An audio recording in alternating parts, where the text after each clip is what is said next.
This essay critically discusses key events in South Africa's transition, including negotiations, massacres, and assassinations, like Chris Hani's, that shaped the country's path to democracy and reform. De Klerk unbanned political organizations like the ANC and released Nelson Mandela after 27 years in prison. Restrictions on other groups were eased, and media censorship was lifted.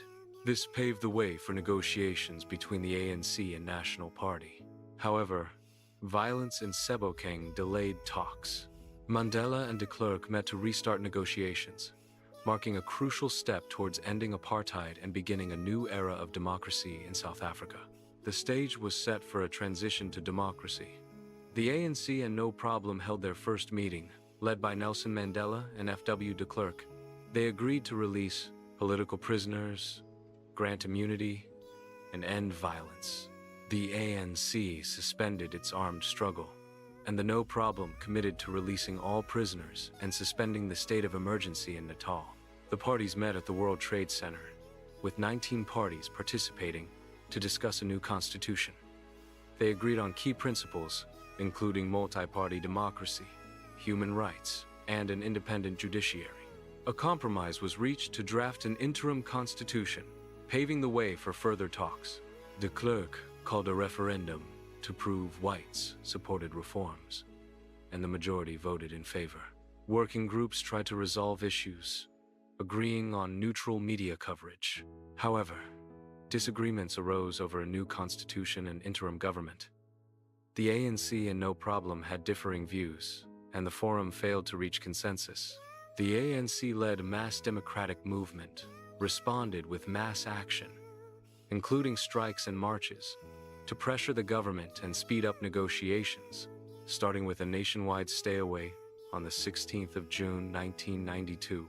The Boipatong massacre saw IFP hostel dwellers kill 49 people, sparking rumors of a third force stirring violence. The ANC withdrew from negotiations, and COSATU called a nationwide strike involving 4 million workers.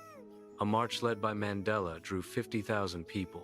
Later, an ANC march on Bisho was met with gunfire, killing 28 and wounding 200. The Bisho massacre sparked outrage, prompting parties to seek a political settlement to end the violence and negotiate a new future for South Africa. After the Bisho massacre, Cyril Ramaphosa and Rolf Meyer held secret talks to resume negotiations. They signed the Record of Understanding, making concessions. The No Problem agreed to release prisoners, fence hostels, and ban traditional weapons.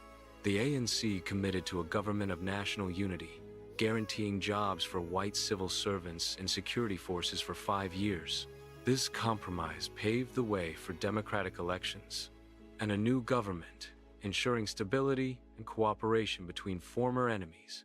The agreement marked a crucial step towards a peaceful transition.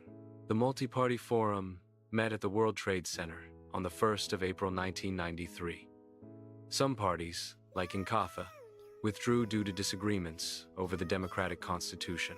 Chief Buthelezi formed COSAG with traditional leaders and white right-wing parties.